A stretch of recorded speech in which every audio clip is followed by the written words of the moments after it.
Welcome, everybody, on this rainy night. It's after 5:30, so we're going to start the workshop. First, we're going to have the citizen forum. Everybody needs to look at the projector and read this. And it is in effect tonight, and Officer Call and Powell will be the Sergeant of Arms. That being said, first on the citizen forum list is Rick Young. Come to the podium and state your name and address, and you have 3 minutes.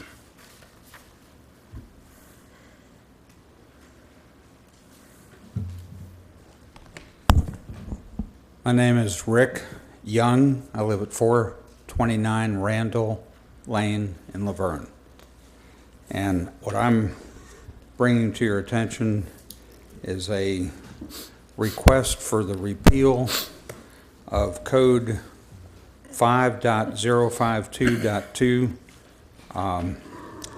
and more specifically stated, it states customary accessory buildings, including private garages and non-commercial workshops, provided they are located in the rear yard and not closer than 10 feet to any lot line. Just as a matter of explanation, because there might be some confusion as to what the rear yard is, if you draw a line on both sides of your house to the back edge of your property, that area that's behind your house to the back edge of your property is your rear yard.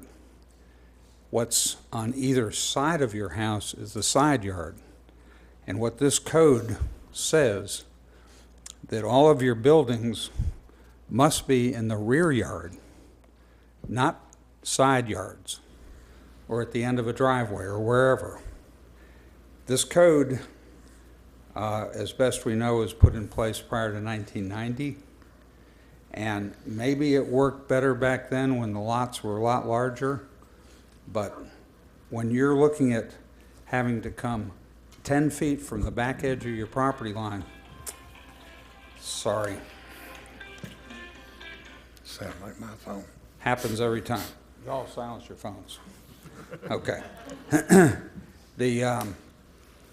When you've got to put a building in just your rear yard and 10 feet from the back of your property line, it's sitting out in the middle of your yard. And there's no state code for this. There's no, it's just merely aesthetics that defines this code. And we're recommending that this code be repealed because we think that it's, we've just done preliminary searches in Laverne, and we've extrapolated that at least 1/3 of all of the homes in Laverne are in violation of this code. And it only gets enforced if somebody makes a complaint about it. And we've collected over 200 addresses. We've submitted over 100 already to you, and we will submit more. And we're respectfully requesting that this code be repealed. Are there any questions? You all have the opportunity to ask me questions, or you do not? This is your time to talk. The Okay. panel don't usually respond. We give you 3 minutes to respond, and Okay, I hear the time. I hear the time going off. So Okay. thank you for your Thank you consideration. for coming. Next will be Carissa Benton. Please state your name and address for the record. Hello, ladies and gentlemen. I'm Carissa Benton. I live at 1803 Rory Cove here in Laverne. And I'm also here to talk to you about the zoning ordinance 5.052.2. And I'm a researcher by nature. You guys have seen me in front of the board many times, and you know I always come prepared. And so I looked up what the purpose of an ordinance is. An ordinance is to maintain public safety, health, morals, and general welfare. They are also put in place for fire and safety regulations. And so when I'm looking at this building and I'm thinking about it, because my dear friends have had an issue where they have had a complaint and they've been asked to move their building. So I started doing my research, and I want you guys to understand that 10.5 feet, like 10 feet, is the equivalent of 6 chairs. So 1, 2, 3, 4, 5, 6, plus a half of another one. So your building can be no closer to the back property line than 6.5 chairs. That's a lot of space. And so our yards in Lake Forest are tiny. And if we put our buildings 10 feet from the back lot line and 10 feet from the side lot line, and if we actually follow the code says it can only be behind your house. It can't stick off to the side. So if this is my house, my building can't be over to the side of it. If you can see it, I'm breaking the law here in Laverne. And I understand that our codes department is very, they've got so many more important concerns than driving around the neighborhood and saying, hey, your building's not in compliance. You need to move it. They've got more important things to do than that.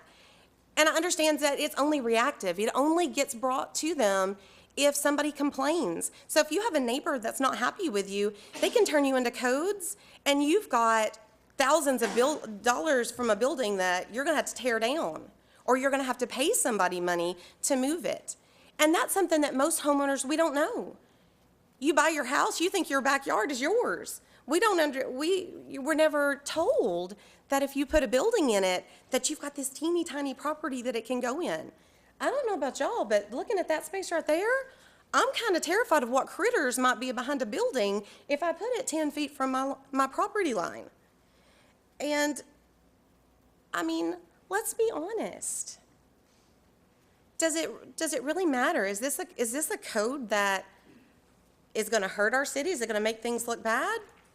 I don't think so, because there are hundreds of buildings right now that are not in compliance. How many families are you going to hurt? What would that money do for a family buying their groceries and paying their gas bills? What could it do for them instead of paying somebody to move their building? That space might be where they need to put their lawnmower or other things so they can park in their garage.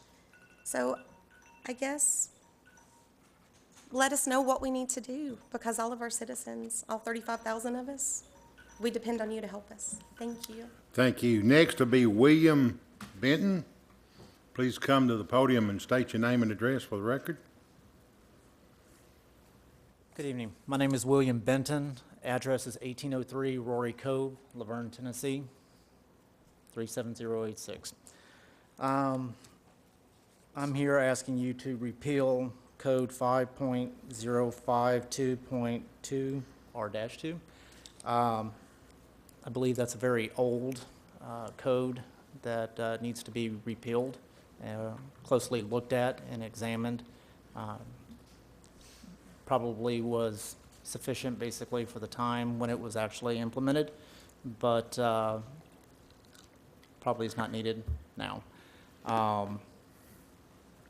That's it. Thanks. Thank you. Having nobody else on the sign-up sheet for citizen forum, and we're just going to run right into the workshop.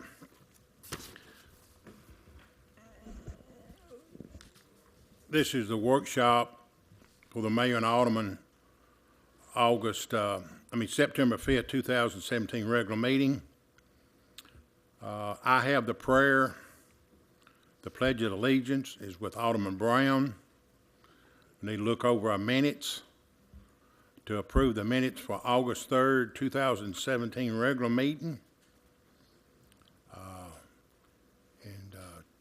Tuesday night we'll have department reports.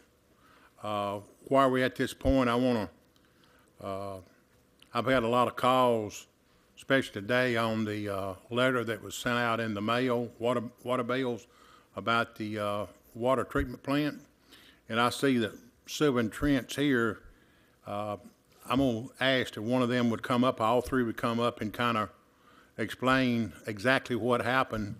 I know the letter that was sent out, but, I think it's good to address this problem where people know firsthand.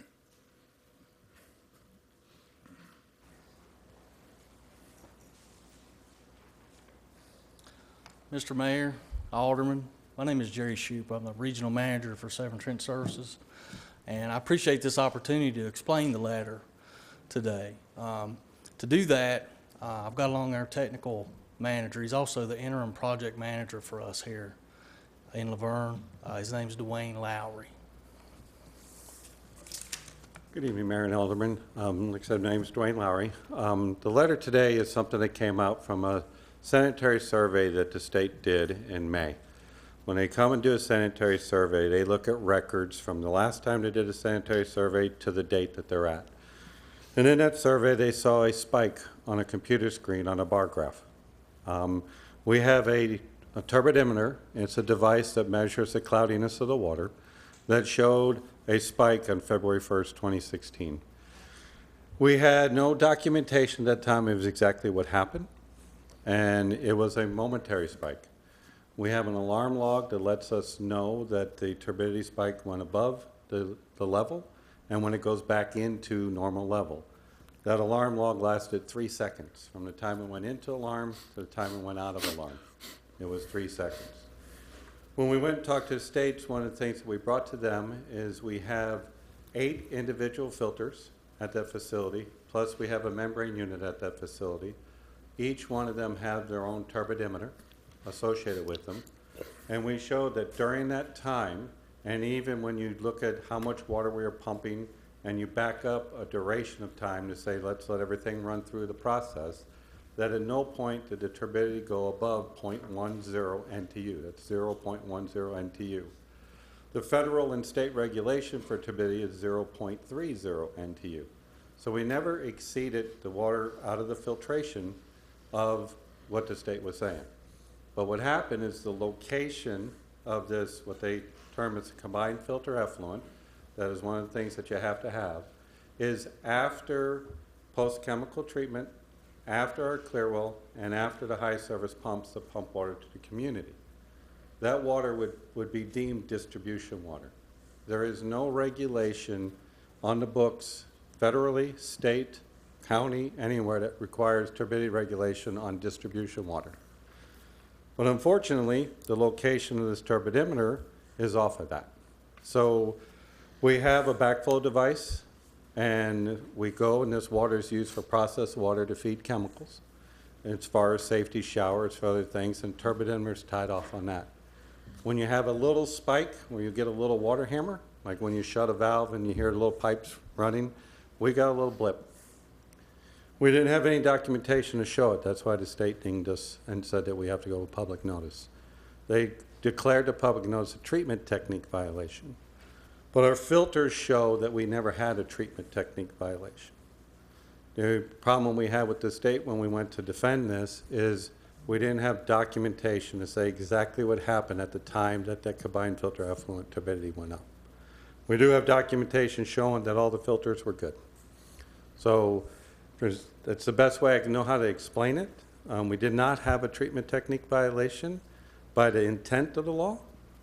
But what we do have is a turbidimeter that's located in the wrong spot.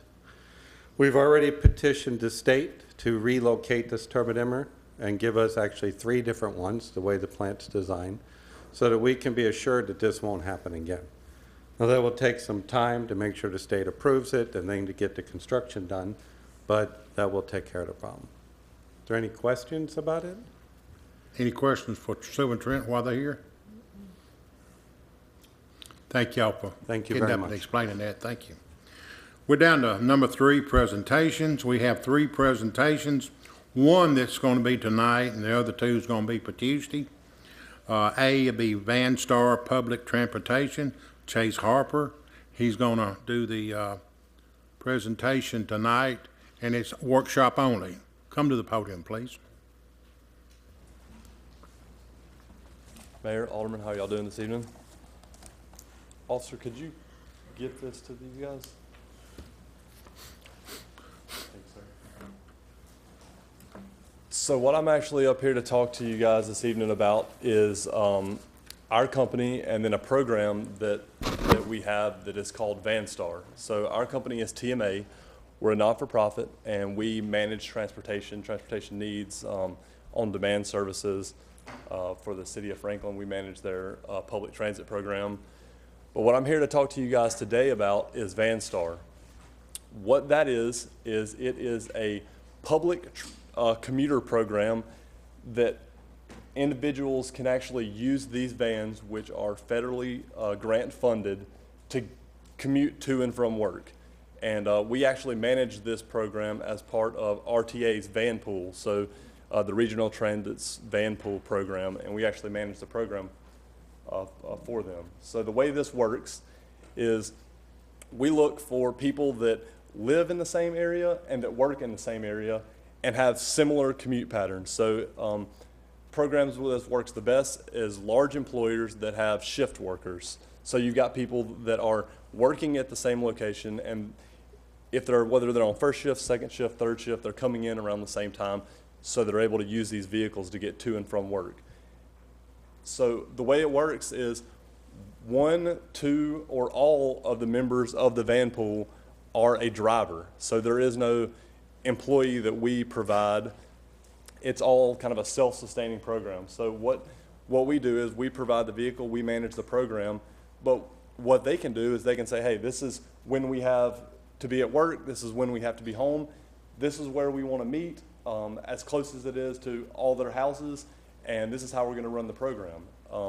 So it's very much, it gets you a lot closer to where you live, and instead of trying to go somewhere to get on a bus route, it brings everything a lot more closer and a lot more catered into you. So one of the things that I'm here asking you guys really for support and to kind of help me with this program is we are, I don't know, you guys may have seen, we've been in the newspaper, we've been in the news. This is a solution for now as far as transit goes. There's not a lot of public transit options out there to get people to and from work that can save them some money, and really people that don't even have really forms of transit or that can get to work. This is for employers in the area that can use this to, whether it's help with recruiting, where you can, once routes are established, so if you had a route coming from, just say it's from Murfreesboro into town, that helps employees or employers recruit from that area where they might not be able to grab employees, and actually helps them bring them in. So one thing that we're asking you guys, or that I'm asking you guys today, is to help me get behind this program, to say I need to get this into the employers to get them to understand that that I don't have anything to sell them. This is not anything that this is not a product that I'm trying to sell to them. This is public transit, and I want to get the word out to them just so they have the opportunity to offer this to their employees. Do you guys got any questions about the program as it sits right now? Anybody have any questions for Mr. Harper while he's up here? Cool. Thank you guys. Thanks for your time. Thank you very much for being here.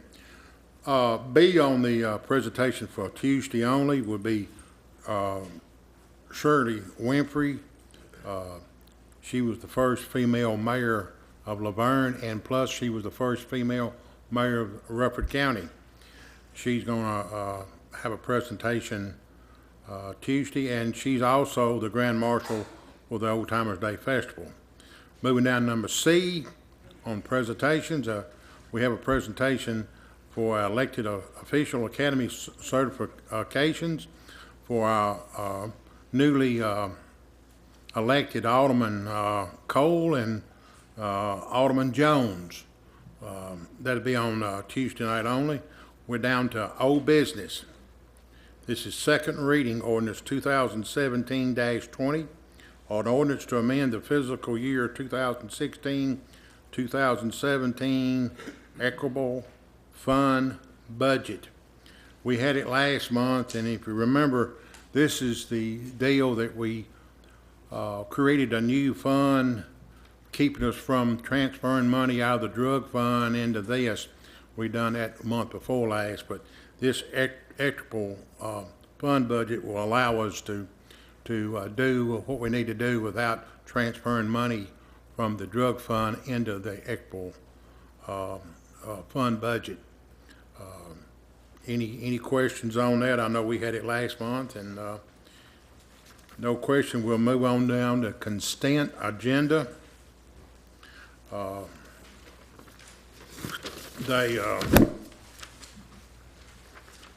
It's bids.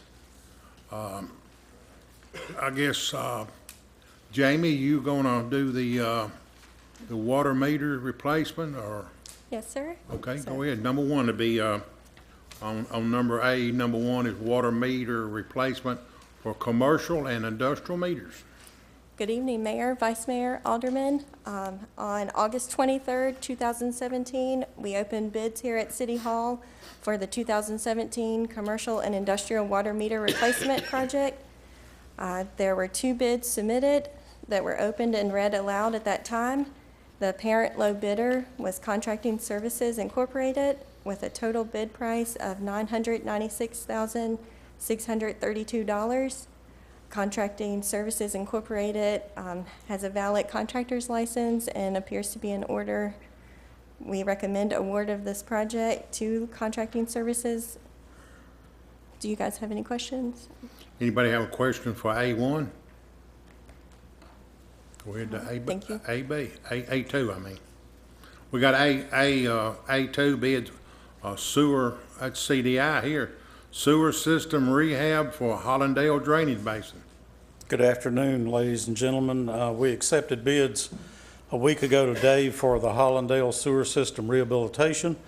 We received 6 bids. The low bid was Boatman Construction with a bid of $399,497.50. Our estimate for the work was about $556,000. Boatman Construction did the last sewer rehab project that we did in Laverne and the East Hurricane Creek drainage basin. We recommend award to Boatman. Any questions? And he was the lowest bidder. He was the lowest bidder and he's local. Any questions for Mr. CDI while he's up here? Seeing here and now, we're moving on number A3. This is bid for police department uniforms. Felicia? On August the 24th, we opened bids for the police department uniforms. I did a spreadsheet, and CMS is the apparent low bidder. They were actually the only one that bid everything that was requested. So we're asking that that be awarded to CMS Uniform Company. Now, this is a 1 year with a possible renewal for 2 additional on the uniforms for the police department. Any questions for the police department uniforms?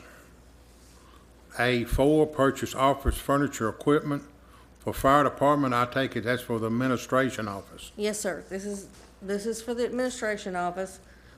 Elaine has worked herself to death trying to get this as low as possible. So as you can see, we've broke down. Some of it would come from Staples, and some of it would be bought from Amazon for a total of $11,308.31. And this is for the new fire administration building, and it is not in budget because we didn't have a budget for it. So we're asking for that. And that's for the office furniture for the administration building for the fire department. Any questions on A4? We're down to A5. Purchasing ditch mower for street department. Yes, sir. This originally was in the budget as a request for a flail mower. The gentleman that gave Mr. Russell the tentative quote before budget time was not thinking of a complete mower. I think he was just thinking of a part. So they have went back and they're looking at purchasing a ditch mower, which would have less parts and pieces and closer to the budget. The budget is only $4,000. But he'd like to go with Cumberland Tractor as they are the local company on this. Any questions to ask Felicia about the ditch mower? We're down to B, approved contract for the Regional Transportation Authority to provide regional bus service for the fiscal year 2017 through 2018. Who's got this one? Mayor, I can speak to that one. This is the contract we do with the RTA every year for the bus service that goes through Laverne between Murfreesboro and Nashville. The cost is $30,000, which was budgeted. So this is just the annual agreement for that service. Something we do every year, right, Bruce? Yes, sir. Any questions? We'll move down now to number C. Approve application for a roadblock to be conducted for the Shriners for 9 o'clock a.m. till 2 o'clock p.m. on Saturday, September the 16th, 2017, with a rain date October 14th, 2017, at the intersection of Murfreesboro Road and Stones River Road. Bruce, I think it's something we do basically every year. Yes, sir. They pretty much ask for a roadblock every year to raise funds for their hospitals. Any questions about that? If not, we're moving on number D. Approve agreement with PCS Mobile for a maintenance of mobile computing equipment.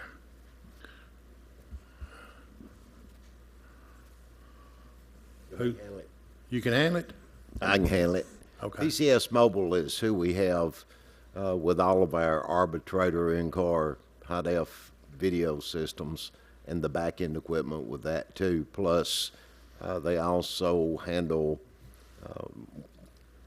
our tough books that we purchase from the GSA contract from them, and they handle all the maintenance and service on those. And this is an annual renewal of that contract. Just something we do just about every year, Bruce. Yes, sir. Yes, sir. It's an annual Any question service for maintenance. D? If not, we'll move on to E. Approve proposal for the Paul Corporation to upgrade the replace membrane filter at the water treatment plant. Jamie, it's you again. Yes, sir. This proposal is from the Paul Corporation for the parts and services support of the existing membrane filtration system that's installed at the water treatment plant. This piece of equipment reclaims backwash water and processes it through the membrane filtration system to allow the city to be able to process and sell 99% of the water that is withdrawn from Percy Priest Lake. This piece of equipment was originally purchased from Paul Corporation and put into operation in 2006 with a life expectancy of approximately 10 years, which we've exceeded at this point. This proposal would include replacing all of the filtration modules and also some of the hardware and software components that have also reached their life expectancy and are no longer able to be serviced by their manufacturers, and spare parts availability is very difficult at this time. So this would basically bring this system back to like new condition in order to operate for another 10 years. Do you all have any questions? Any question for Jamie? She explained it very well. Mayor, I would like to note, please, that we have requested some changes to the proposal, to the agreement, the language of it. And we've not heard back from that yet, so hopefully that'll happen by Tuesday night. If it's not, this may get moved down under new business.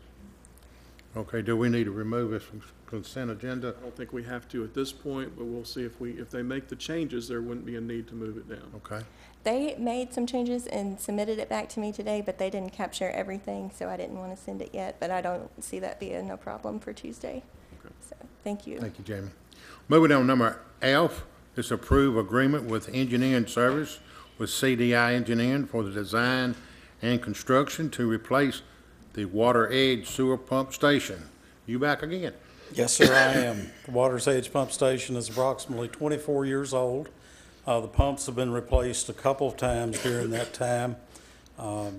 It now receives wastewater from the water treatment plant as well, which includes the waste flow from the Paul membrane units that you were just discussing. The city would like to replace this pump station, and we've prepared an agreement for design and construction phase services for it, and that's what you have before you at this meeting. Any questions for Mr. CDI? He's here to answer questions. Mr. Hall. Mr. Hall. Mr. Hall. Thanks, sir. Thank you, Mr.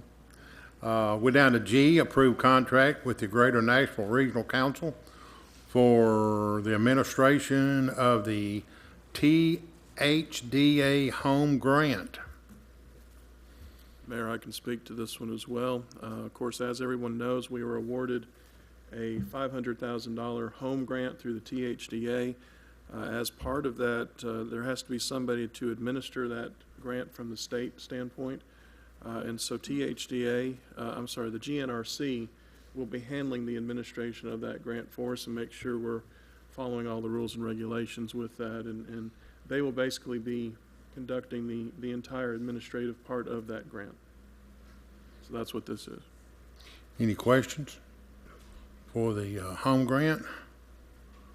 We're down to H, approve to the agreement with the Baxton Company to provide to the LSMX software subscription for the term of the Baxton agreement.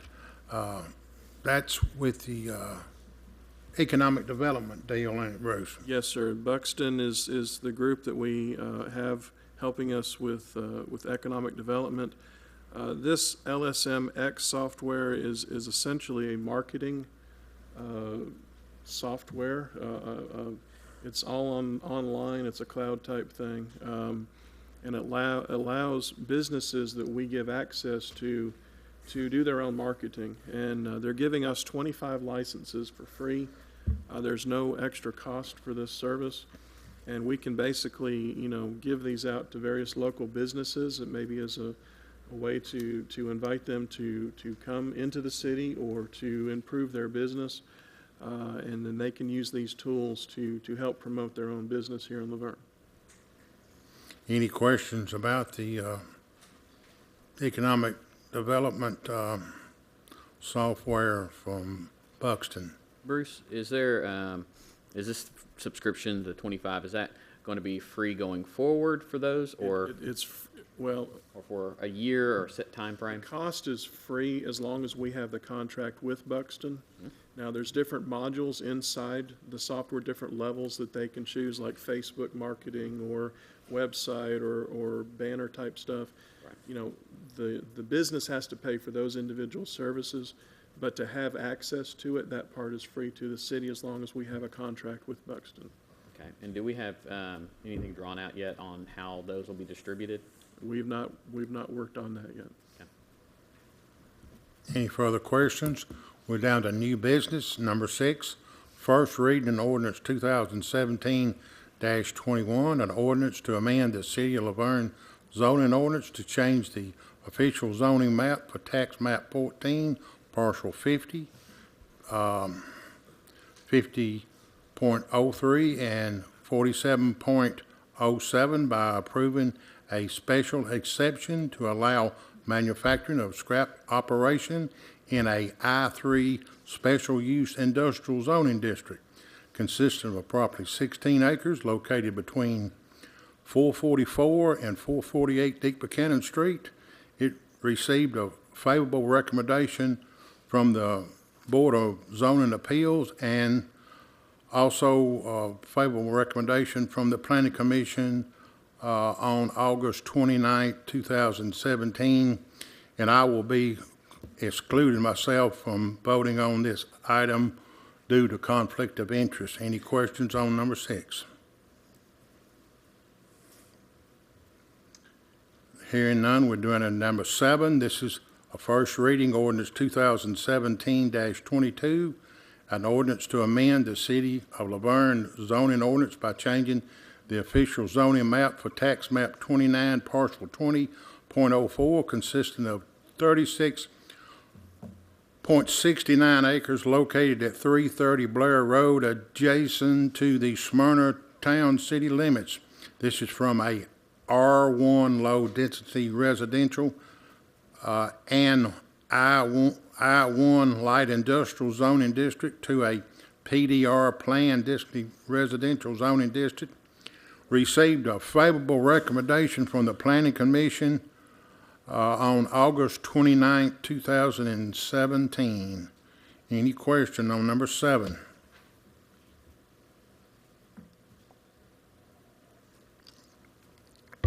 Hearing none, we're down to number 8. This is a resolution 2017-19, a resolution authorizing the City of Laverne to participate in a TML Reese Management Pool James L.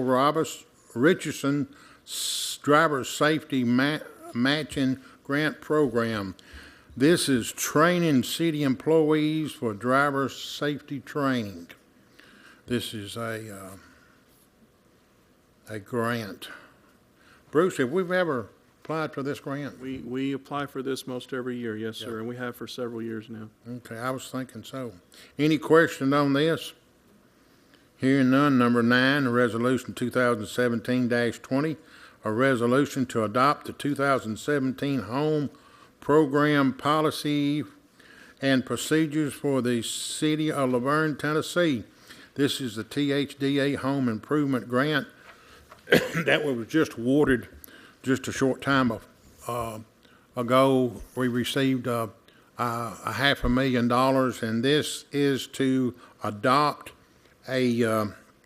policies so we can distribute the money. Right, these are the policies and procedures that will be put in place to choose who will get the grant money and everything they've got to do to go through the process of getting these grants. So they're quite lengthy if you've read through them, but we have to, here again, approve this in order to be able to administer this grant to the residents.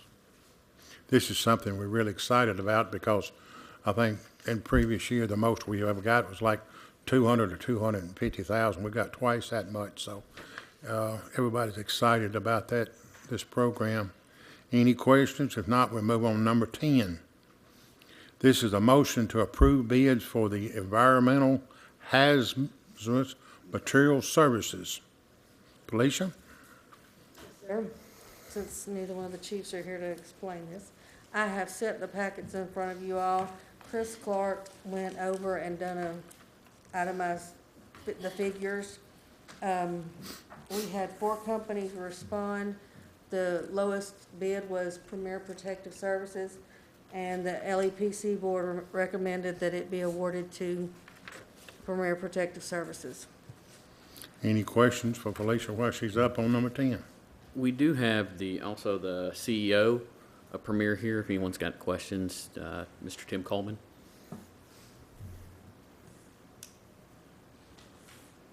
Any questions?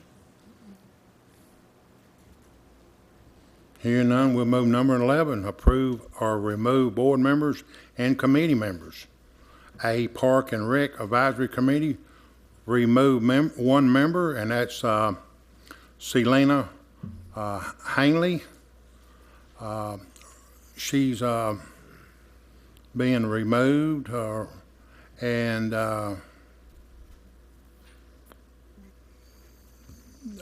we probably ain't got no applicants yet because it's probably just.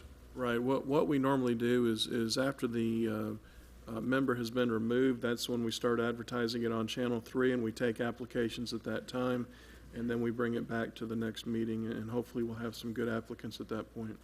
Okay.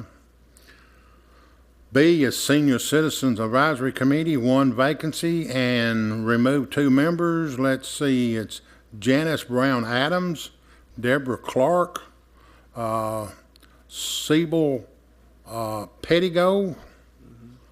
Them 3 will be replaced, and the same goes for that, I'm sure, Bruce. Yes, sir. We'll. Moving down to number C, Greenway Advisory Committee, 2 vacancies. Excuse me. One's Deborah Edwards, and the other one is Doug Smith. Actually, Edward Jones, sir. Yeah, Edward Jones. I said Debbie. Who did I say? You said Deborah Edwards. Deborah Edwards. Oh, it's Edward Jones. I'm sorry. It's Edward Jones and Doug Smith. Deborah Edwards, she was on the Park and Rec Committee at one time. Okay. I knew that name rung a bell. Same thing applied to this one. Now we're down to Mayor and Alderman's comments. Alderman Cole. Just want to ask everyone to keep in your prayers people in southern Texas and Louisiana. I know we've got some of our own emergency crews and volunteers in the area. going down there to help out. So appreciate those prayers for those people.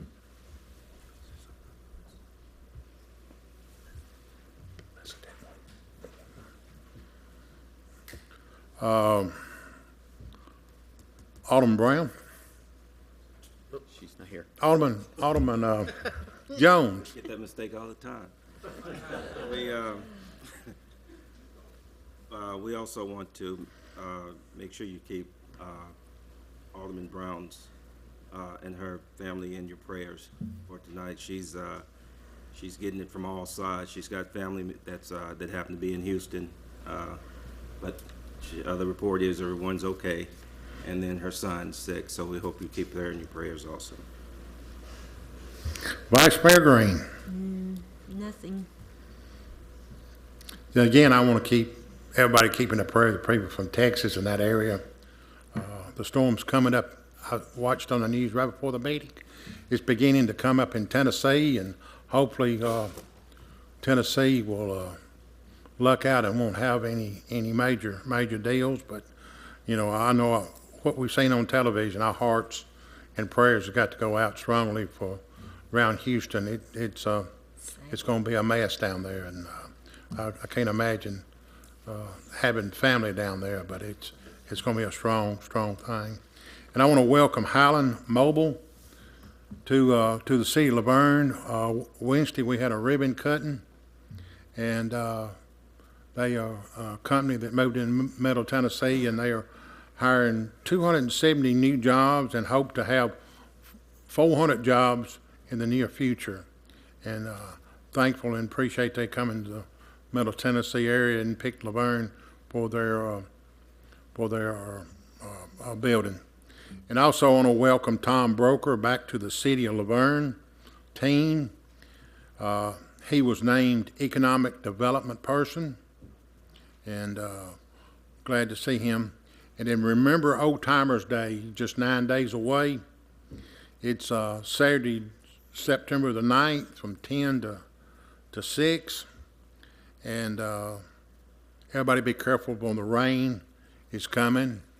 Going back home, and we're going to have rain in Middle Tennessee next few days, and hopefully we don't get as much as people participates, and hope everybody comes out of this thing good. But I know Houston and Louisiana and a lot of the Alabama and stuff is already seeing a lot of effects from it, and hopefully everything will work out good. And I have nothing else, so I'll call this workshop done.